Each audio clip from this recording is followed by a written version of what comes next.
Baruch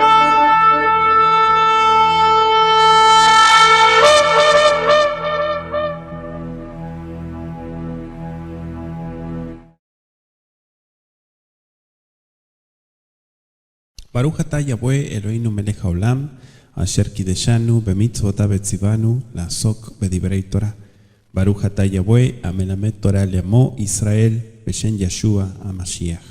Bendito seas Yahweh, nuestro Elohim, Rey del universo, que nos santificas con tus preceptos y nos ordenas ocuparnos del estudio de la Torah.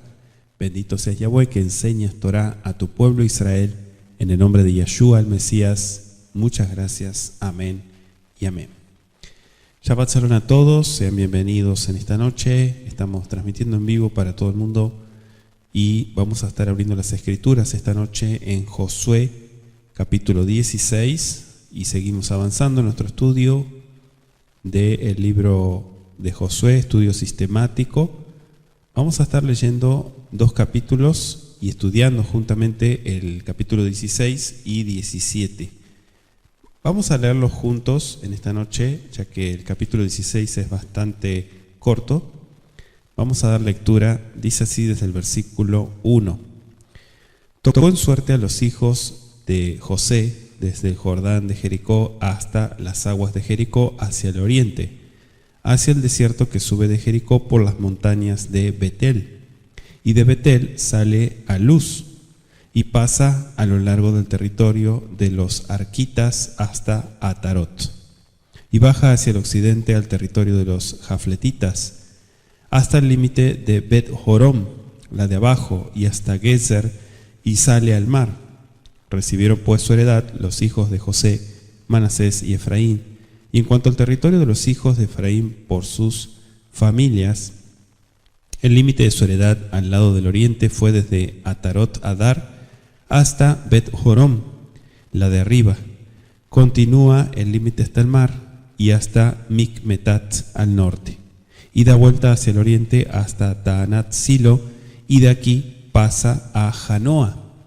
De Janoa desciende a Atarot y a Naharat, y toca Jericó y sale al Jordán. Y de Tapúa se vuelve hacia el mar, al arroyo de Caná, y sale al mar.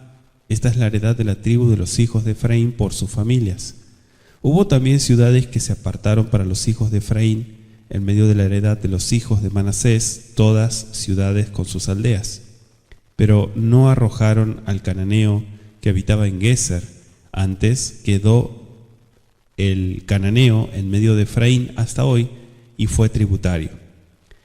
Capítulo 17. Se echaron también suertes para la tribu de Manasés porque fue primogénito de José, Maquir, primogénito de Manasés y padre de Galad, el cual fue hombre de guerra, tuvo Galad y Basán. Se echaron también suertes para los otros hijos de Manasés conforme a sus familias, los hijos de Abiezer, los hijos de Elec, los hijos de Asriel, los hijos de Siquem, los hijos de Efer, los hijos de Semidá. Estos fueron los hijos varones de Manasés, hijo de José, por sus familias. Pero Zelofehad, hijo de Jefer, hijo de Galad, hijo de Maquir, hijo de Manasés, no tuvo hijos sino hijas, los nombres de las cuales son estos: Mahalá, Noá, Oglá, Milcá y Tirsá.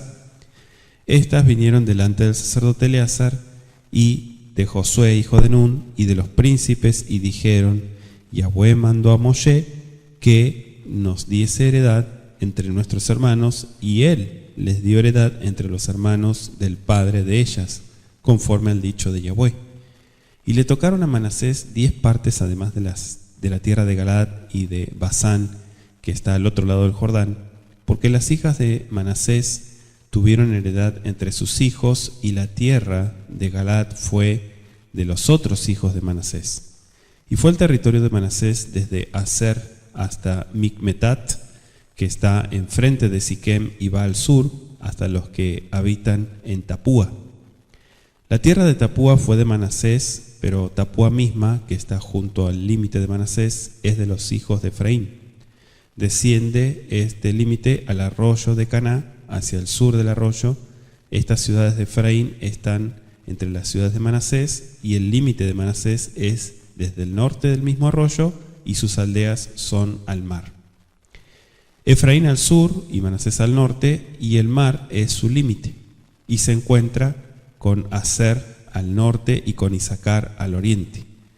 Tuvo también Manasés en Isacar y en Aser a Bet-Seán y sus aldeas, a Ibleán y sus aldeas, y a los moradores de Dor y sus aldeas, a los moradores de Endor y sus aldeas, a los moradores de Taanac y sus aldeas, y a los moradores de Megido y sus aldeas, 3 provincias.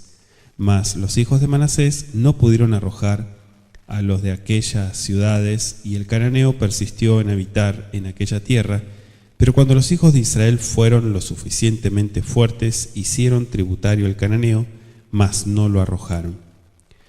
Y los hijos de José hablaron a Josué diciendo: ¿por qué nos has dado por heredad una sola suerte y una sola parte, siendo nosotros un pueblo tan grande y que Yahweh nos ha bendecido hasta ahora? Y Josué les respondió: si sois pueblo tan grande, subid al bosque y haceos desmontes allí en la tierra de los fereceos y de los refaitas, ya que el monte de Efraín es estrecho para vosotros. Y los hijos de José dijeron: no nos bastará a nosotros este monte, y todos los cananeos que habitan la tierra de la llanura tienen carros herrados, los que están en Bet-Sheán y en sus aldeas, y los que están en el valle de Jezreel. Entonces Josué respondió a la casa de José, a Efraín y a Manasés, diciendo: tú eres gran pueblo, y tienes grande poder. No tendrás una sola parte, sino que aquel monte será tuyo, pues aunque es bosque, tú los desmontarás y lo poseerás hasta sus límites más lejanos, porque tú arrojarás al cananeo, aunque tenga carros cerrados y aunque sea fuerte. Palabra del Eterno. Capítulos 16 y 17, sean todos bienvenidos. Hoy estamos avanzando un poco más en el estudio sistemático del libro de Josué y vemos claramente los límites generales de la heredad de los hijos de José, los límites de la heredad de Efraín, pero un dato que también nos presenta el primer capítulo que leímos, el 16, es que los cananeos no fueron realmente conquistados, ¿sí? O como dice esta versión, no fueron arrojados. Vemos en el capítulo 17 también la heredad de Manasés, lo que es su costa. Los cananeos tampoco fueron echados por ellos, y los hijos de José reciben otra heredad. Entonces, vamos a la lectura desde el versículo 1, estamos en el capítulo 16, si gustan acompañarme. Bueno, en el Tanaj dice: Vayetze agoral lifne Yosef mi Yarden Yerijo, leme Yerijo mi Mizraja amidbar, ole mirijo baar Betel. Tocó en suerte a los hijos de Yosef, dice, desde el Jordán de Jericó hasta las aguas de Jericó, hacia el oriente, hacia el desierto que sube de Jericó por las montañas de Betel, Baar Betel. Bueno, tenemos que ir viendo claramente que Benei Yosef, como dice el versículo 1, ¿no? Livnei Yosef mi Yarden Yerijo. En orden de importancia, la tribu de Judá aparece en primer lugar, y hacemos la aclaración, y en segundo están los hijos de Yosef. Esto también se confirma en el primer libro de Crónicas, capítulo 5, verso 2, que dice: bien que Judá llegó a ser el mayor sobre sus hermanos y el príncipe de ellos, mas el derecho de primogenitura fue de Yosef. Por eso hubo, podremos decir, 3 etapas sucesivas en la distribución de la tierra de Canaán, presidida por Josué. Primera, podremos decir que es el establecimiento de la tribu de Judá en las montañas del sur de Canaán. La segunda es el establecimiento de Efraín y Manasés en el centro del país y en algunos baluartes en el norte. Y en tercera y última, la distribución de las tribus restantes a fin de llevar los vacíos dejados entre Judá y Yosef, y también para ubicarlas en torno a los territorios de los primeros, sin duda para protegerlos desde luego. Al describir el territorio de Yosef, lo que podemos notar es que el narrador no da tantos detalles como dio de las fronteras de Judá y por eso es difícil trazarlas. Tampoco nos da una lista de ciudades como dio la de las Judá, ¿no? Por ejemplo, cuando se explicó Judá, ahí aparecía varios detalles en cuanto a las ciudades y demás. Se desconoce el motivo de esta omisión, pero algunos sugieren que, siendo que Josué pertenecía a la tribu de Yosef, recibió el encargo de repartir el territorio a su tribu y todos los detalles pequeños de dicha distribución no se redactaron en conjunto. Una razón por la cual se omitió del registro la descripción de la frontera y de las ciudades. Otra particularidad de la narración es la manera en que Efraín recibió la posesión de ciertas ciudades de Manasés, quedando así entrelazados, podremos decir, sus territorios, y pareciera que, o parece, ¿no?, haberse tratado de un arreglo de buena voluntad. Por eso dice el texto desde el Jordán, es decir, comenzando desde el Jordán frente a Jericó, la frontera meridional iba hasta las aguas de Jericó, como dice el texto. Hoy se conoce como la fuente de Eliseo o del Sultán, donde Eliseo realizó un milagro pasando por el lado este de esa fuente. De allí la frontera continuaba hacia el este, dejando lo que es la ciudad de Jericó al sur. Y dice también nuestro texto en el versículo 1, hacia el desierto, ¿sí? El desierto que sube de Jericó. En el texto hebreo no hay preposición antes de la palabra desierto, ¿no?, que es midbar. Dice simplemente Lemei Yerijo Misraja a midbar o Lem Yerijo. O sea, no hay preposición. Claro que por eso es necesario añadirla. ¿Por qué? Porque obviamente el español y el hebreo no van de la mano para nada. Y es probable que la frase por el desierto represente mucho mejor la idea del autor. La región que aquí se señala es la del capítulo 18, verso 12. Se llama el desierto de Bet Aven.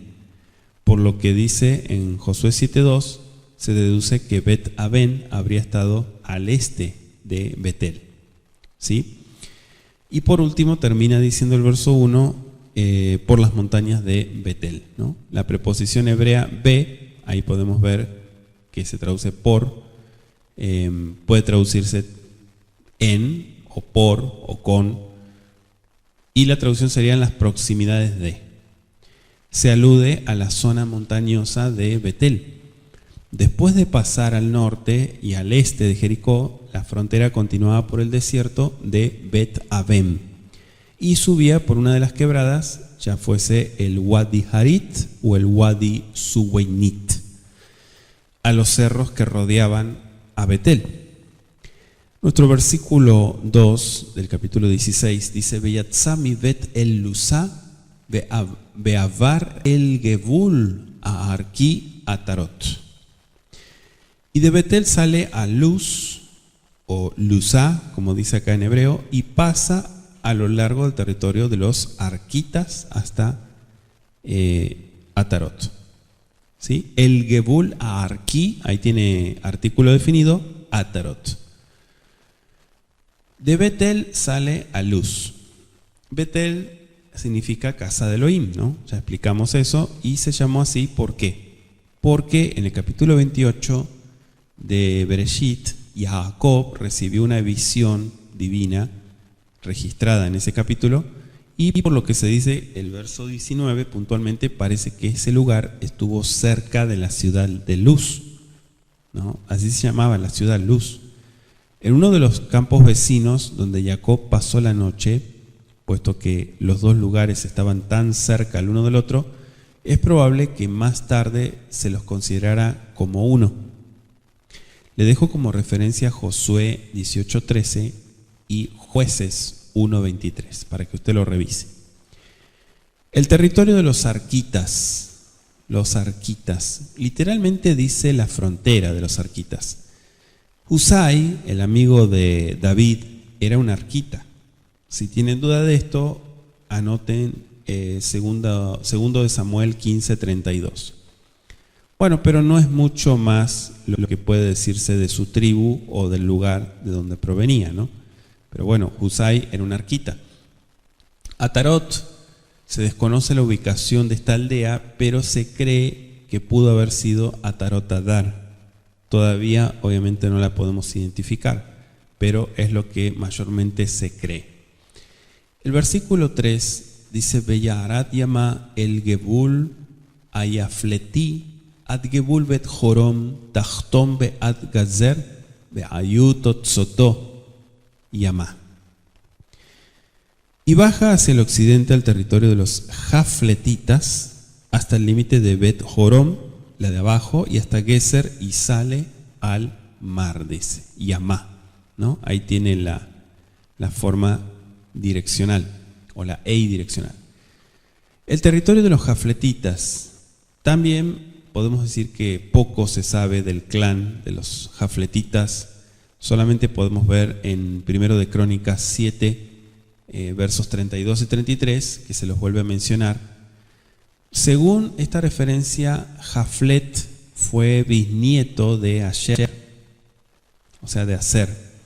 Y es posible que en una fecha muy remota, esta familia de la tribu de Aser se hubiera establecido en esta parte del territorio de Efraín y se hubiera quedado allí. Desde Betel, la frontera corría en dirección al noroeste, o sea, hacia Atarot, y bajaba luego hacia el suroeste, donde tocaba la frontera de los Jafletitas hasta el límite de Bet Jorón, la de abajo, como dice el versículo. Bet Jorón, la de abajo, estaba 213 metros más abajo que Bet Jorón, la de arriba, aunque entre las dos no había más de 2 kilómetros y medio o 3 kilómetros de distancia. Estas aldeas, estratégicamente ubicadas, dominaban el camino de la llanura de Ajalón a lo que era Jerusalén, ¿no? Hoy se conoce a Bet Jorón, la de abajo, como con el nombre actual de Beit Ur-Het-Tahata. Le dejo Josué 10:10 como referencia, ¿sí? También en cuanto a lo de Gezer, el verso 33 de ese capítulo. Pasamos al verso 5, dice: en cuanto al territorio de los hijos de Efraín por sus familias, el límite de su heredad al lado del oriente fue desde Atarot Adar hasta Bet Jorón, la de arriba. Atarot Adar se trata de otro nombre de Atarot, supuestamente, ¿no? De la del verso 2. Lo que es casi seguro, la frontera desde Atarot correría entonces en dirección al sur hasta Bet Jorón. Luego puede considerarse esta sección como parte de la frontera oriental de Efraín. Dice el verso 6, continúa el límite hasta el mar y hasta Mikmetat al norte, y da vuelta hacia el oriente hasta Tanat Silo, y de aquí pasa a Janoa. O sea, continúa el límite hasta el mar. Para mayor claridad, se debe relacionar esta expresión con la parte final del verso 5, ¿no? Aquí se menciona a Bet Jorón, la de arriba, en lugar de Bet Jorón, la de abajo, del verso 3. Dijimos que los dos lugares estaban muy próximos entre sí, y es posible que la mención de los dos sirva para indicar que ambos pertenecían a Efraín. Desde aquí la frontera iba hasta el mar, pasando, dijimos, por Gezer, como ya se mencionó en el versículo 3. Y se menciona Mikmetat, hasta Mikmetat. El texto original tampoco tiene preposición. Con Mikmetat comienza la enumeración de los lugares que definían la frontera norte, y esta oración no debe estar unida con la anterior. En algunas versiones se lo pone incluso puntos suspensivos entre las dos, y explica en algunas notas y comentarios que han caído algunas palabras del texto, ¿no? En el capítulo 17, verso 7, aparece esta ciudad enfrente de Siquem, quizá a poca distancia hacia el este o el sudeste. Da vuelta hacia el oriente. Bueno, se piensa que la frontera iba a Tapúa, ¿no? Al noreste de Mikmetat, y luego al este, es decir, a Tanat Silo. Tanat Silo es un lugar identificado actualmente con Hirbet Tanat el Foka o con Ain Taná, unas ruinas que están al sudeste de la moderna Nablus, cerca del sitio de lo que es la antigua Siquem. O sea, son ruinas actualmente, ¿no? Pero bueno, aquí es donde se identifica este lugar llamado Tanat Silo. En cuanto a Janoa, tal vez sean las ruinas hoy en día de Hirbet Yanum, como a 9,6 kilómetros al sudeste de Shechem o Siquem. Pasamos al versículo 7, dice Beyarat, Millanoja Atarot Benaharata Ufagabirijo Beyatza Yardem. O sea, otra vez aparece la expresión Beyarat, que es la misma del verso 3, ¿no? De Janoa desciende, o sea, baja a Atarot y a Naharat y toca Jericó y sale al Jordán, dice el texto del versículo 7.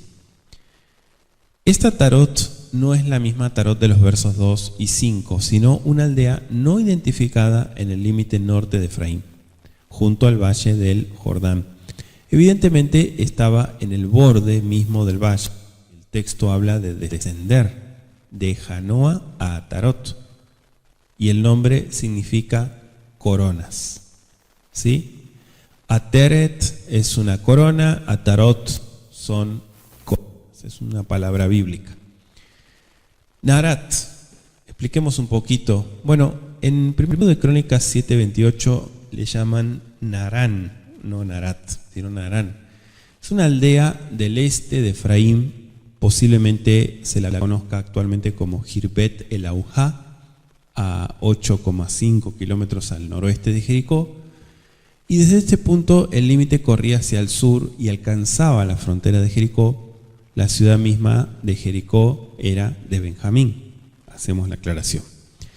El versículo 8 dice, y de Tapúa se vuelve hacia el mar, al arroyo de Caná, y sale al mar. Esta es la heredad de la tribu de los hijos de Efraín por sus familias. ¿Sí? De Tapúa se vuelve hacia el mar. Este nombre, bueno, Tapúa, esto es latinizado, ¿no? Pero en hebreo es Tapúaj. Tapúaj significa manzana. En el capítulo 17:7, Tapúaj estuvo al sur y probablemente un poco al oeste de Mikmetat. Desde este punto, el escritor, o sea, el autor, está describiendo con más detalles la parte occidental de la frontera norte. Tapúaj estaba a 12, casi 13 kilómetros al sudoeste de Siquem. Desde este punto la frontera iba al oeste, o sea, como dice acá el texto, hacia el arroyo de Caná. El arroyo de Caná o el torrente de Caná, en el hebreo se usa la palabra que se refiere a arroyos de invierno, lo que hoy se llama Wadi. El nombre torrente de cañas se debía a sus muchas cañas. O sea, la frontera seguía este arroyo y el río Yarkón hasta el mar. Hubo, dice el texto del verso 9, hubo también ciudades que se apartaron para los hijos de Efraín en medio de la heredad de los hijos de Manasés. Todas ciudades con aldeas o con sus aldeas. Literalmente dice las ciudades apartadas, ¿no? Elegidas. De estas ciudades que fueron apartadas del territorio de Manasés para los hijos de Efraín, solo se menciona por nombre a Tapúa, en el verso que acabamos de estudiar. El capítulo 17:11, ahí se encuentra una lista de las ciudades de Aser e Isaacar que fueron dadas a Manasés. A su vez, Manasés dio a Efraín algunas de sus ciudades, y esta manera de compartir el territorio y ceder ciudades de una tribu a otra tendía a producir un poco más de solidaridad entre las diversas tribus y desde luego prevenía la desunión. Al completar la conquista del territorio asignado a la tribu más débil, la tribu más fuerte se beneficiaba a sí misma. Nos ayudamos a nosotros mismos cuando asistimos a otros, ¿verdad? La cohesión que hubo entre las 10 tribus hasta que éstas rompieron con Judá pudo haber tenido su comienzo en la forma en que se dividió, se compartió el territorio. Es probable que durante muchos siglos las ciudades del norte abrigaron celos y resentimiento contra Judá debido al gran tamaño de su territorio en comparación con el que se les había asignado a ellos, ¿no? O sea, el territorio que les tocó. El verso 10 deja en claro que no arrojaron al cananeo que habitaba en Geser. Antes quedó el cananeo en medio de Efraín hasta hoy y fue tributario. No arrojaron quiere decir que no lo echaron, ¿no? No lo expulsaron. Se acusa a los efraínitas de no haber expulsado a los cananeos de Geser. En lugar de hacerlo, les exigieron el pago de tributos. Lo que probablemente motivó esto fue la codicia, a fin de que los efraínitas pudiesen aprovechar sus servicios. La ciudad y sus habitantes no fueron destruidos hasta los días de Salomón, cuando el faraón de Egipto tomó a Geser y se la dio a su hija, ¿sí? La esposa de Salomón. Eso está registrado en el primer libro de Reyes, capítulo 9, verso 16.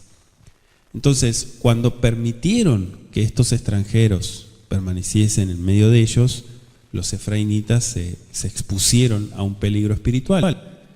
La historia posterior de esta tribu nos muestra que cayó tan completamente en la idolatría que por medio de su profeta, y me refiero al tiempo de Oseas, el Eterno declaró a través de este varón, en Oseas 4:17, Efraín es dado a sus ídolos, déjalo.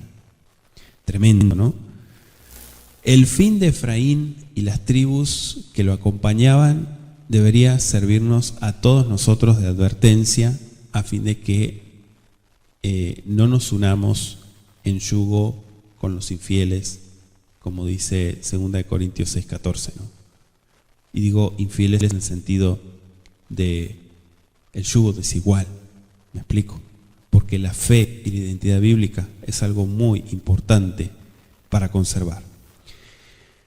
Cuando se profesa estar en comunión con los que aman al Eterno, sin dedicarse resueltamente a eliminar de la vida los hábitos que ligan a este mundo, en la maldad me refiero, se está en peligro de sucumbir ante el mal que esos hábitos con toda seguridad han de producir en la vida.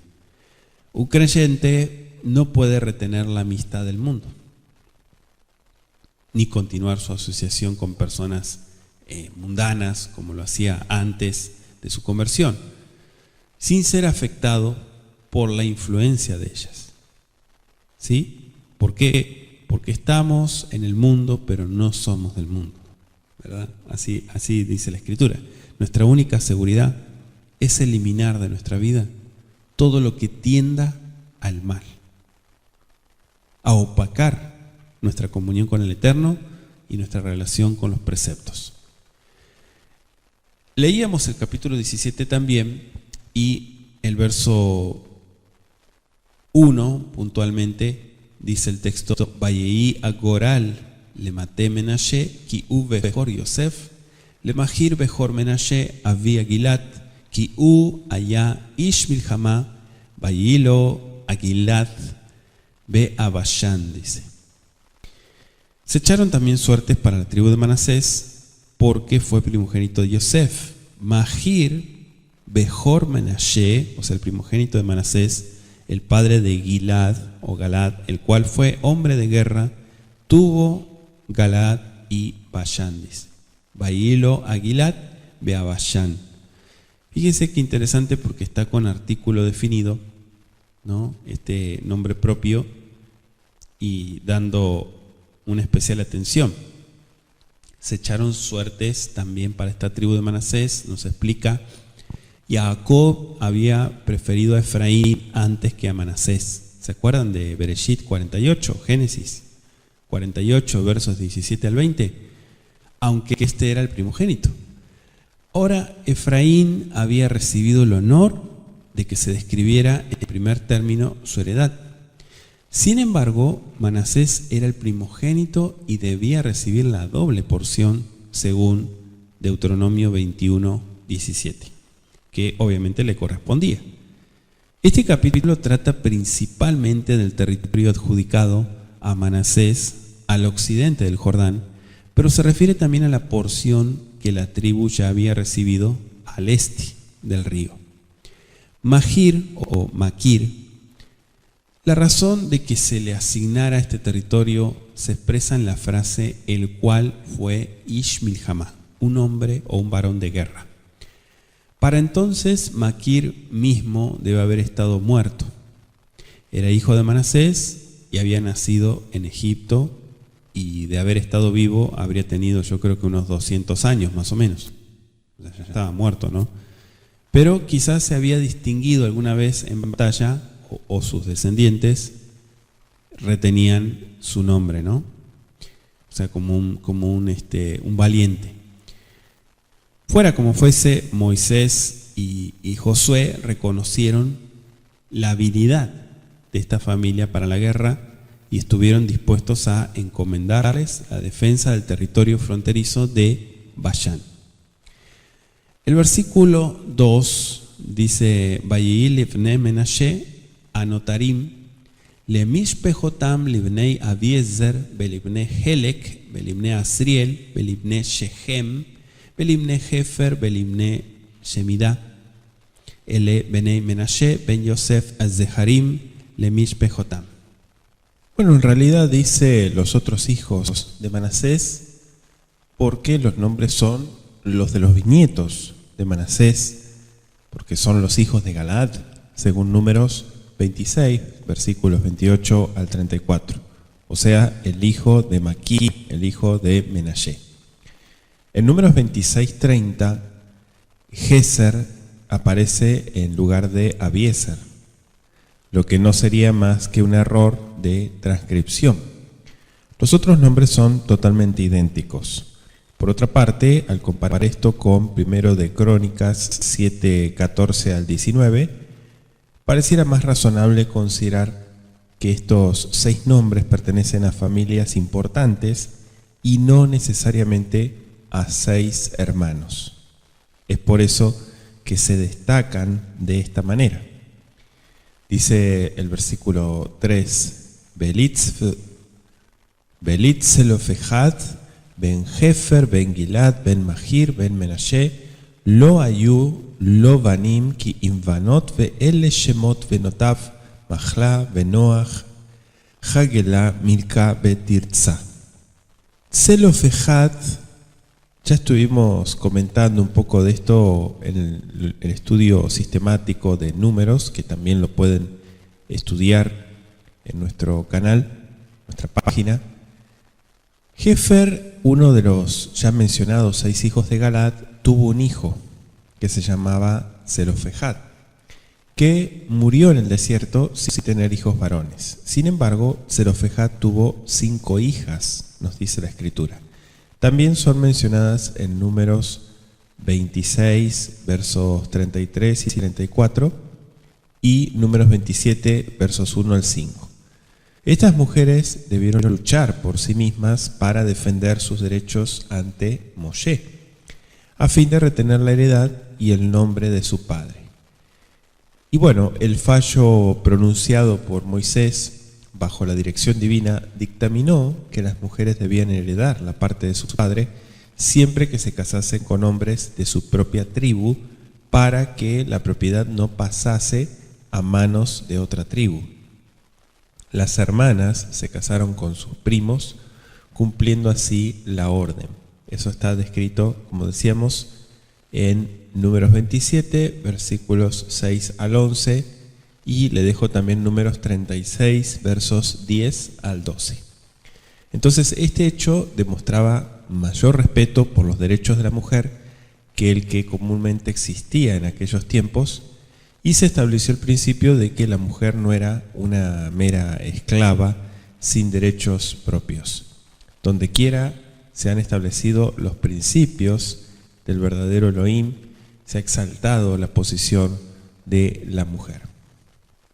Vamos a avanzar al versículo 5, dice, Vaipelú, Hable Menashe Asara, Levat me Eretz Agilat, Beabashan Asher me Ever la Yardem. Dice a Manasés 10 partes, o las partes de Manasés 10, literalmente dice el texto.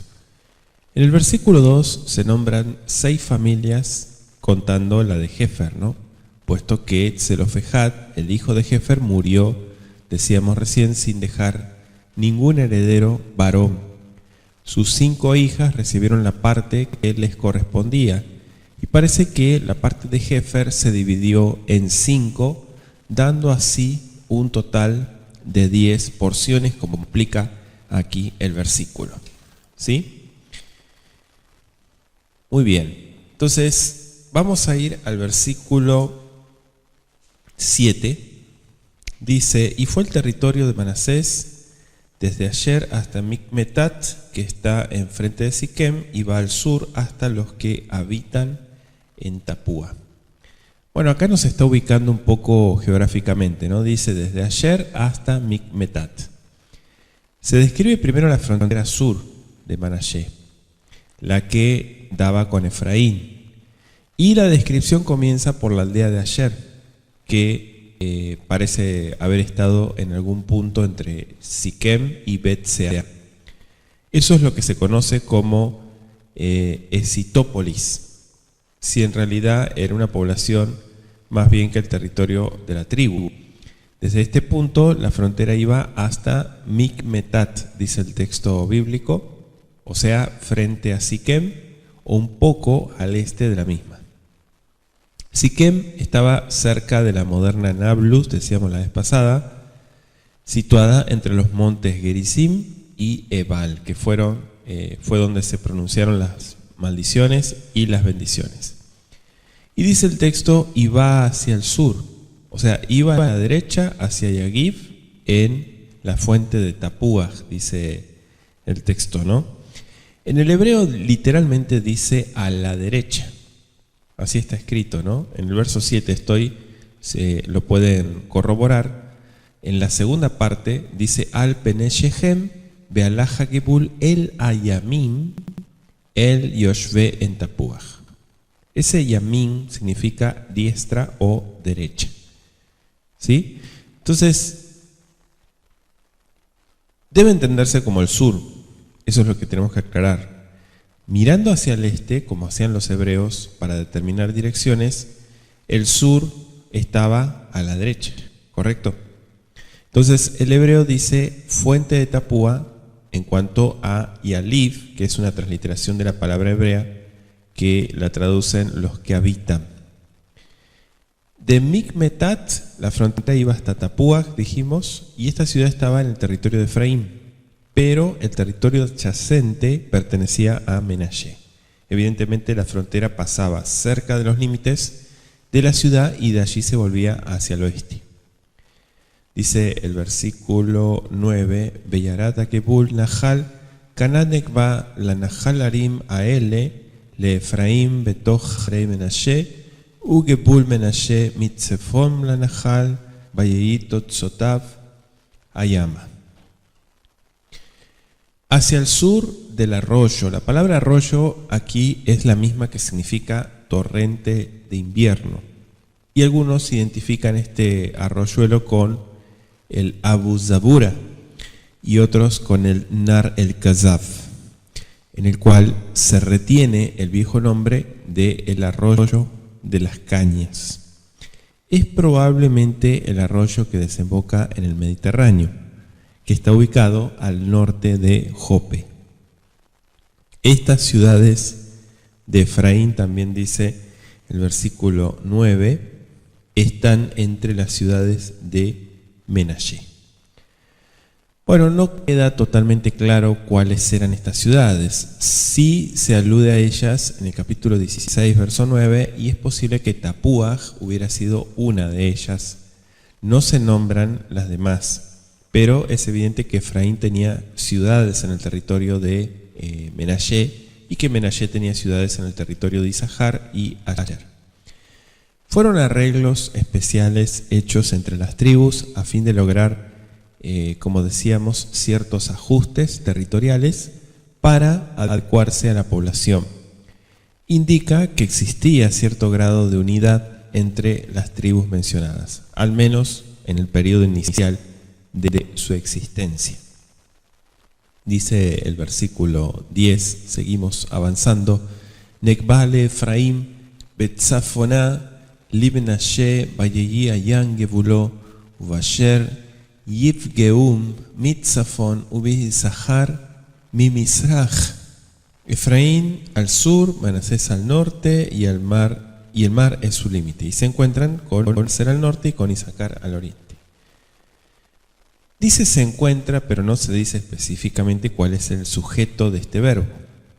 Pero considerando la descripción ya hecha del territorio, lo que se dice en el verso 11, parece probable que el sujeto buscado sea Menashe, que tiene frontera con Asher al norte y con Isahar al oriente.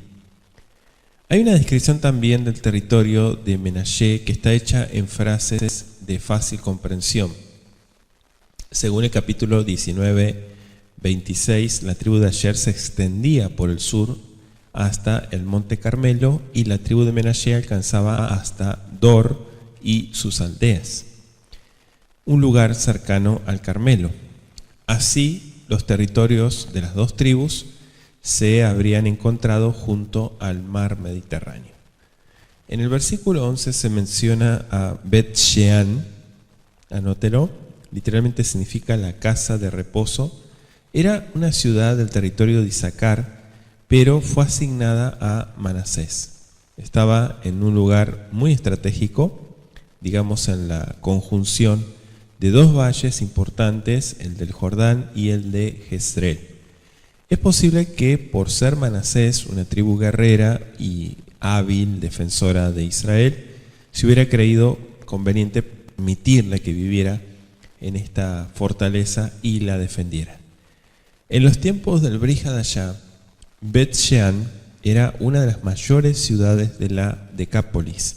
Se llamaba Esitópolis, así se conocía con ese nombre. Y las ruinas de la antigua Bet-Shean están en el Tel el-Hudsen, a poca distancia de la moderna aldea de Beisam, que desde luego perpetúa el antiguo nombre, ¿no? El verso 11 también menciona a Ibleam y menciona a Dor y Endor. Si quieren anotarlo, también se menciona Tanak, se menciona Megiddo, y bueno, después dice que son 3 provincias. En cuanto a Ibleam, hoy la van a encontrar con el nombre de Tel Belamé. Era una ciudad muy fortificada que formaba parte de una serie de fortificaciones que se extendían desde Bet-Shean hasta el Mediterráneo. Estaba a unos 20 kilómetros al noreste de Samaria, en camino hacia Megiddo. Y es probable que junto con Bet-Shean se lo hubiera dado a Manasés, no solo para que esta tribu tuviera más territorio, sino con el fin de que pudiera defenderse mejor. Dor es un puerto del Mediterráneo y esta ciudad estaba en el territorio de Asher, pero fue dada a Manasés. Y estaba ubicada entre el promontorio del Carmelo y la Cesarea del Brit Hadashah. En cuanto a Endor, esta ciudad estaba en la ladera del monte Moré, a 6 kilómetros al sur del monte Tabor y a 10 kilómetros al sudeste de Nazaret. En 1 Samuel 28, la pitonisa a la cual acudió el desesperado y descarriado Saúl, dice que vivía en Endor, y es justamente esta ciudad. Tanak era una ciudad que dominaba uno de los pasos de acceso a la llanura de Esdraelón. Estaba a unos 8 kilómetros al sudeste de Megiddo y había allí una fortaleza que estaba sobre el camino que llevaba del monte Carmelo al camino principal, el cual corría de sur a norte entre lo que sería Judea y Galilea.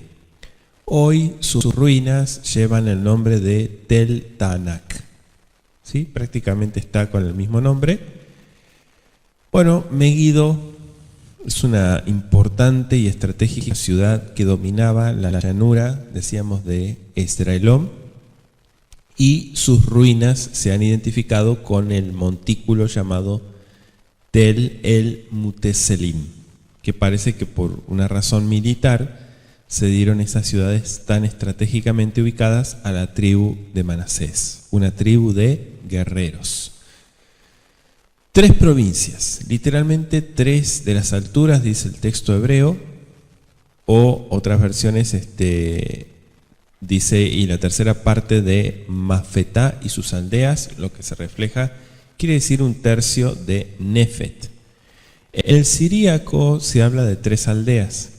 Varios comentaristas interpretan incluso que esta expresión se refiere a las 3 ciudades mencionadas que estaban sobre alturas, o sea, 3 ciudades sobre montañas, en contraste con las ciudades de la llanura, que eran Endor, Tanak y Megiddo. ¿Sí? El verso 12 dice: mas los hijos de Manasés no pudieron arrojar a los de aquellas ciudades, y el cananeo persistió en habitar en aquella tierra. Se indica aquí la tenacidad de los cananeos que se resistían a ser expulsados de este territorio, y también implica la incredulidad y la cobardía de los israelitas. Si hubiesen estado dispuestos a hacer el esfuerzo requerido, el Eterno habría cooperado también con ellos para darles la victoria total. Pero muchas de las limitaciones no fueron puestas por el Eterno, sino por el hombre mismo, por el pueblo. Entonces dice el verso 13: pero cuando los hijos de Israel fueron lo suficientemente fuertes, hicieron tributario al cananeo, mas no lo arrojaron. Esto también lo podemos corroborar en Jueces 1, versos 27 al 28. ¿Sí? Otras versiones le pusieron los hicieron obedientes, pero lo cierto es que, y acá tengo un libro también que se llama Los cananeos en la antigüedad, son varios autores, nos dice también claramente la historia que se sometieron los cananeos a servidumbre. Y es probable que la codicia los hubiera inducido a esa componenda. El dinero y el poder son eficaces para acallar muchas conciencias, pero el dinero sin rectitud nunca puede enriquecer una causa justa. Muchas personas serán condenadas en el juicio porque amaron más las riquezas, el materialismo, que al creador de toda la existencia. Elohim desea, ¿qué cosa? Personas de emuná, de fe, de valor, que no se vendan ni se compren con dinero, con poder, con honores, no. Dice el verso 14: y los hijos de Yosef hablaron a Josué diciendo: ¿por qué nos has dado por heredad una sola suerte y una sola parte, siendo nosotros un pueblo tan grande y que Yahweh nos ha bendecido ahora? Es toda una pregunta, ¿no? El versículo 14, la queja, una sola parte.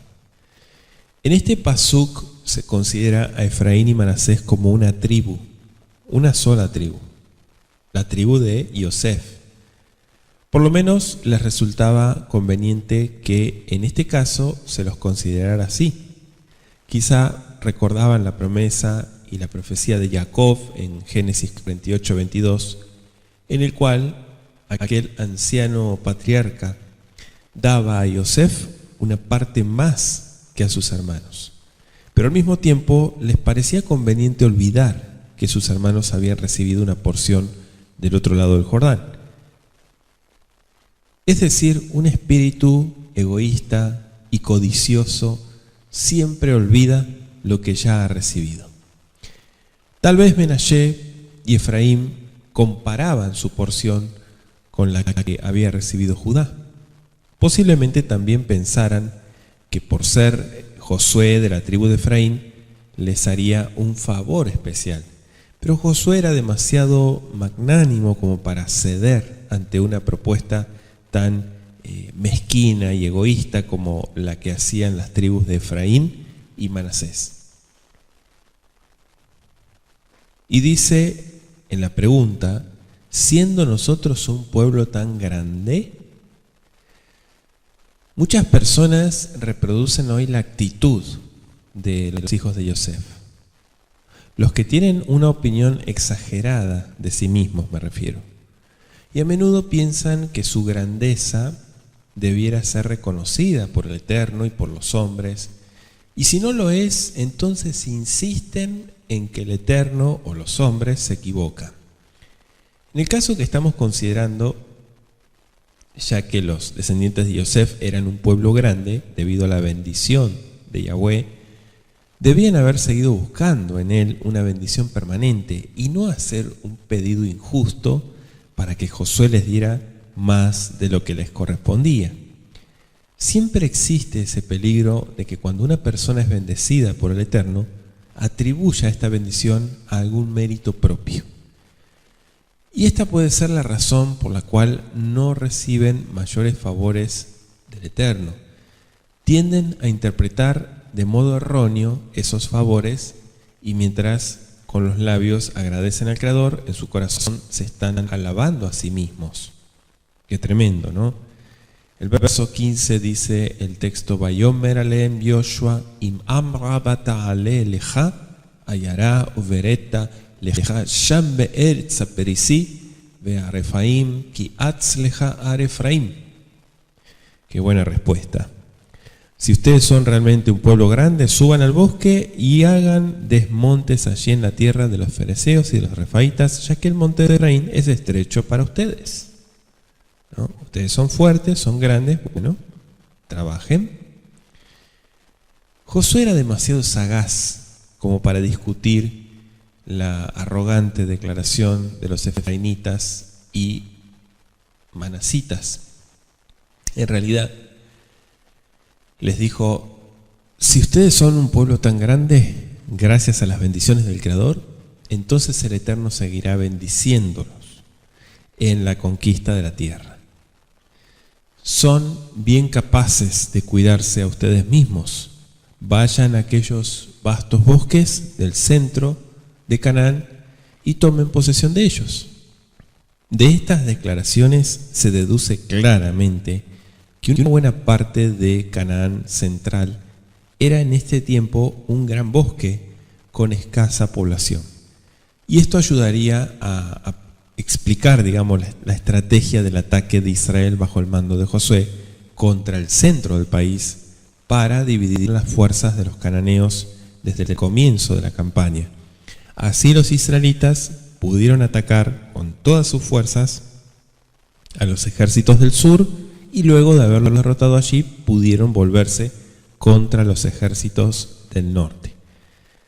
Por eso se mencionan acá también a los fereceos y a los refaitas que ya estuvimos comentando en estudios pasados. El verso 16 dice puntualmente, y los hijos de Yosef dijeron, no nos bastará a nosotros este monte, y todos los cananeos que habitan la tierra de la llanura tienen carros cerrados, los que están en Bet-Shean y en sus aldeas, y los que están en el valle de Jezreel. O sea, los hijos de Yosef no querían conformarse con el territorio que se les adjudicaba. A fin de que les alcanzase, debían realizar la difícil tarea de limpiar un terreno montañoso y prepararlo para la agricultura, o conquistar el valle, una zona dominada por los cananeos que poseían poderosas armas, ¿no? Por eso acá hacen mención ellos de los carros herrados. Estos carros estaban recubiertos de hierro. Algunos han negado la posibilidad de que hubieran objetos de hierro en esta época, pero sin embargo los objetos encontrados en la tumba del rey Tutankamón son del mismo siglo y prueban históricamente la existencia y el uso del hierro en esta época. Y si no, revise Génesis 4:22. Entonces, estos carros eran formidables instrumentos de guerra, pero los hijos de Yosef debieran haber recordado que su Elohim era mayor aún que los carros cerrados. Dice el verso 17, entonces Josué respondió a la casa de Yosef, a Efraín y a Manasés, diciendo, tú eres gran pueblo y tienes gran poder, no tendrás una sola parte. Verso 18, sino que aquel monte será tuyo, pues aunque es bosque, tú lo desmontarás y lo poseerás hasta sus límites más lejanos, porque tú arrojarás al cananeo, aunque tenga carros cerrados y aunque sea fuerte. Bueno, una sola parte, dice el verso 17, estas tribus no debían considerar su heredad como una sola parte, porque en realidad era suficientemente grande si tan solo se disponían a poseer todo el territorio. Si subían al monte y lo desmontaban, podían duplicar su extensión. Es evidente que una buena parte de su territorio era boscoso en ese tiempo. Y el verso 18 dice sus límites más lejanos. Si desmontaban y ocupaban la montaña, podrían dominar todos los valles. Dominando todos los desfiladeros, podrían expulsar a los cananeos a pesar de sus formidables carros cerrados, como dice el texto. De esta manera tú los arrojarás, le dijo. Y esta fue la orden final para las tribus cobardes. Reciben una orden similar los que albergan pecados dominantes. No se ha de tolerar una sola mancha. Todo vicio, toda corrupción debe ser expulsada del corazón. Cualquier vestigio de tolerancia o transigencia, desde luego, querido Javerín, acarreará la ruina segura. Con frecuencia podemos mirar nuestras faltas, así como Israel vio los carros cerrados, y quizá sintamos que no los podemos vencer. Así tranquilizamos también de alguna manera la conciencia, siendo tributarios nuestros pecados, como este pueblo, pero permitiendo que permanezcan. El resultado final, ¿cuál es? La derrota segura. Si ellos se quedan, nos destruyen. El temor y la falta de fe y valor son los aliados del enemigo, pero la orden del Eterno resuena a través de todas las edades y los tiempos. Tú los arrojarás, o sea, los echarás de tu vida. Hasta aquí llegamos con nuestro estudio por el día de hoy, dándole gracias al Creador por su palabra. Vamos a bendecir al Altísimo por permitirnos reflexionar y estudiar juntos estos 2 capítulos más del libro de Josué desde el hebreo. Ribono Shel Olam, amo del universo, te agradecemos por la bendición, la oportunidad de poder estudiar juntos tu palabra. Te pedimos que sigas dirigiéndonos en el nombre de Yeshua. Gracias por tus bendiciones otorgadas a través del estudio de tu palabra. Amén y amén. Que así sea.